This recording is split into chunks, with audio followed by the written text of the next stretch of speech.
नमस्कार साथियों, hashtag Airtel news channel पर आपका स्वागत है। आज हम गांव कुतुबपुर में नवनिर्मित विधानसभा अध्यक्ष नरेंद्र प्रधान जी के पास पहुंचे हैं और हम उनसे जानेंगे कि किस प्रकार वो इस विधानसभा को लेकर चलेंगे और क्या उनकी आगामी रणनीति रहेगी। तो सर, आपका हमारे न्यूज़ चैनल पर बहुत बहुत स्वागत। जी, बहुत बहुत धन्यवाद। नमस्कार सभी दर्शकों को हमारी ओर से नमस्कार। सर, जो पिछला अभी लोकसभा चुनाव हुआ है, एक मीटिंग करी गई थी सरसावक में, जिसमें सभी सेक्टर अध्यक्ष और विधानसभा जो हमारे 3 कस्बे हैं उनके जो नगराध्यक्ष थे वो भी बुलाए गए थे। आप भी शायद उसमें आए होंगे।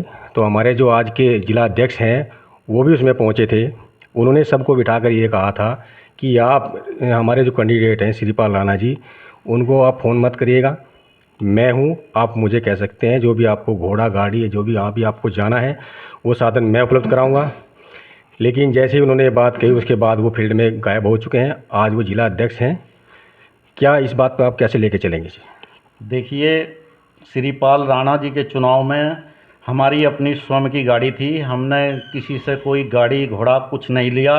अपनी गाड़ी से श्रीपाल राणा जी के साथ में पूरे चुनाव में उनके कंधे से कंधा मिलाकर जो है हम पूरे चुनाव में कैंपेनिंग की, उनके साथ दिया और हर बूथ पर जाकर हर प्रोग्राम में हमने उनका अधिक से अधिक जगहों पर संचालन भी किया और अपने गांव से और क्षेत्र से ज़्यादा वोट पूरी नकुड़ विधानसभा से दिलाने का काम किया।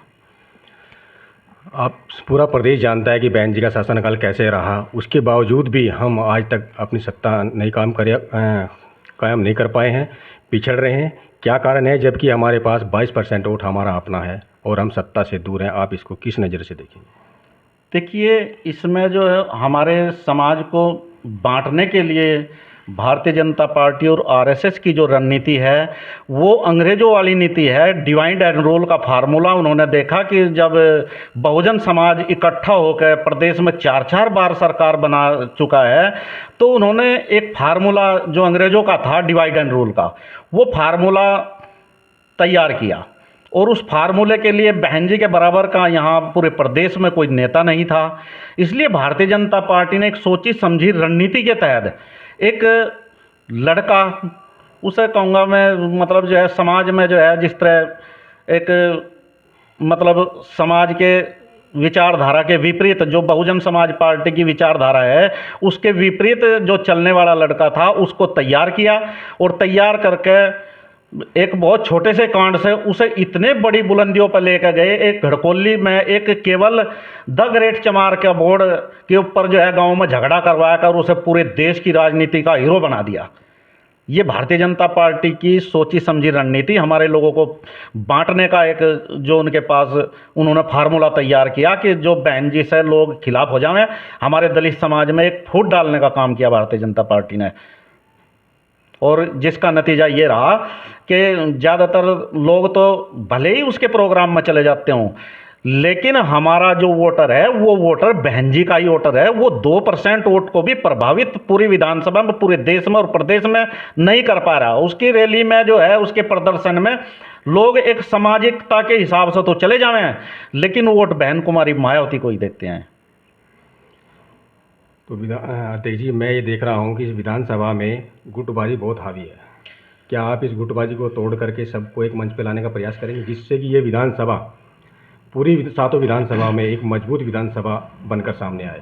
देखिए, नकुड़ विधानसभा जो है वो पहले से ही नंबर 1 की विधानसभा रही और आगे भी जिन साथियों में थोड़ा बहुत रोष है वो रोष भी इसलिए था कि पार्टी के कुछ चंद नेताओं ने ऐसे लोगों को धरातल पर लाकर जो है पार्टी की जिम्मेदारी दे दी जिन्होंने पार्टी का कभी बूथ स्तर पर भी काम नहीं किया और जो है उन लोगों को विधानसभा तक की जिम्मेदारी दे दी। हम सन 95 से पार्टी में कार्यरत हैं, जिन लोगों को हमने कभी ये भी नहीं देखा कि भाई इस आदमी ने बूथ स्तर से काम किया या किसी पे बूथ पे भी रह लिया हो, उसे विधानसभा का या किसी भी बड़े पद पर लेते जाओ तो ठीक है, लेकिन उन लोगों ने इस चीज़ को नहीं देखा। केवल कागजों में ही पार्टी का काम फेसबुक, व्हाट्सएप और जो है रजिस्टरों में वहीं तक सीमित रह गया। जब लोगों से हमारे पदाधिकारी जाकर 12-13 साल हो गए सत्ता से दूर, तो लोगों से जाकर मिलना जुलना, उनके जो है दुख सुख में शामिल ना होना, तो लोगों की नाराज़गी स्वाभाविक थी।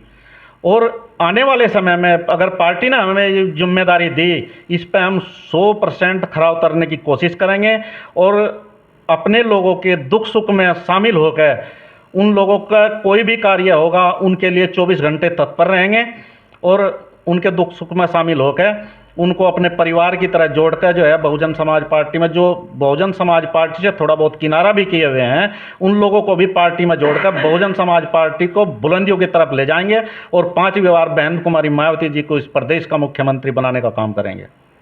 धन्यवाद देव जी। जैसे कि लोग जानते हैं कि बहन जी टाइम के टाइम कैंडिडेट उतारती है, इस पर आप क्या कहेंगे? क्या चाहेंगे कि समय से कोई कैंडिडेट हमारे बीच में आए ताकि तैयारी करने का उसको पूरा मौका मिले? देखिए, अब की बार बहन कुमारी मायावती जी पूरे प्रदेश में जो है अपनी सरकार बनाने के मूड में है। लोग कुछ भी कहें, विपक्ष पार्टियां तो बोलती रहेंगी, उनको तो जो है हमें कमी निकालनी है। विपक्ष का काम हमारी पार्टी में कमी निकालना है। लेकिन बहन जी अब की बार जो है सरकार बनाने के पूरे जोर कोशिश में है और वो सरकार, जब बहन जी का दिशा निर्देश आ गया तो सरकार बहन जी बना कर रहेंगी और उसके लिए हम बहन जी का जी जान तन मन धन से सहयोग करके चलेंगे और जो है अपने जो साथी हमारी पार्टी से थोड़ा बहुत नाराज़ भी हैं उनको भी साथ लेकर चलेंगे और पूर्व में रहे जो पदाधिकारी भी नहीं है पार्टी के, अब पदाधिकारी नहीं है, उनके साथ जाकर भी उनको मनाने का काम करेंगे और पार्टी से जोड़कर जो है बहुजन समाज पार्टी को 5वीं बार सरकार बनाने का काम करेंगे। बहुत बहुत धन्यवाद अध्यक्ष जी। ये थे हमारे नरेंद्र प्रधान जी, जो नवनिर्मित विधानसभा अध्यक्ष बनाए गए हैं। उनसे हमने जाना कि विधानसभा को आप कैसे लेकर चलेंगे। उन्होंने विस्तार से हमें बताया है कि वो बहुत अच्छे से विधानसभा को लेकर चलेंगे। मैं कैमरामैन राजपाल यादव के साथ में आस्कन कटारिया,